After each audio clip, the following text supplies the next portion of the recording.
প্রেমানন্দ মহারাজ্যকে এখন কে না চেনেন, কিন্তু জানেন কি একটা সময় চিকিৎসকদের চোখে অচিরে মৃত্যুর মুখে পড়েন তিনি।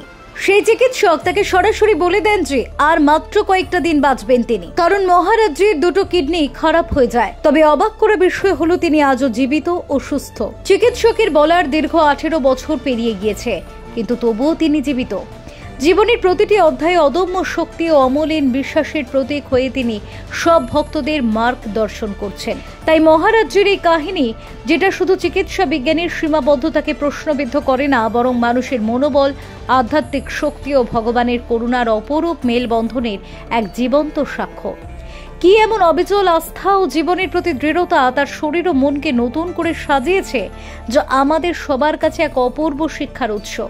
এই রহস্যের সন্ধানে আজ আমরা এগিয়ে যাব প্রেমানন্দ মহারাজ্যের জীবনের ওই অজানা পৃষ্ঠায়।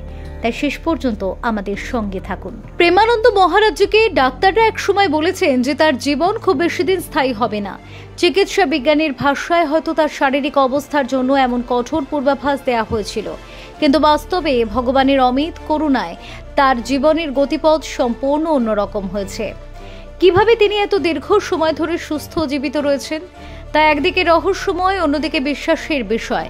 অনেকেই মনে করেন শারীরিক অবস্থার বাইরে মানুষের জীবনের মেয়াদ নির্ধারণ করে ঈশ্বরের ইচ্ছা, কর্মফল এবং দান, ধ্যান ও আত্মার শক্তি। প্রেমানন্দ মহারাজ্য হয়তো এই তিনটি দিক থেকে বিশেষভাবে আশীর্বাদ প্রাপ্ত। প্রথমত, তার অন্তর থেকে প্রচণ্ড বিশ্বাস এবং আধ্যাত্মিক অনুশীলন। প্রেমানন্দ মহারাজ্য ছিলেন একজন মহাসাধক, যিনি নিয়মিত প্রার্থনা, ধ্যান ও আত্মশুদ্ধির মাধ্যমে নিজেকে ঈশ্বরের প্রতি নিবেদিত রাখতেন। এই মানসিক ও আধ্যাত্মিক শক্তি তার শরীরকে সুস্থ ও স্থিতিশীল রাখার ক্ষেত্রে বড় ভূমিকা রেখেছে। দ্বিতীয়ত, তার শারীরিক যত্ন ও স্বাস্থ্যকর জীবনযাপন। যদিও ডাক্তাররা পূর্বাভাস দিয়েছিলেন, কিন্তু প্রেমানন্দ মহারাজ্য হয়তো প্রাকৃতিক উপায়ে এবং যোগব্যায়াম, প্রাণায়াম ও সহজ আহার গ্রহণের মাধ্যমে নিজেকে সুস্থ রেখেছেন।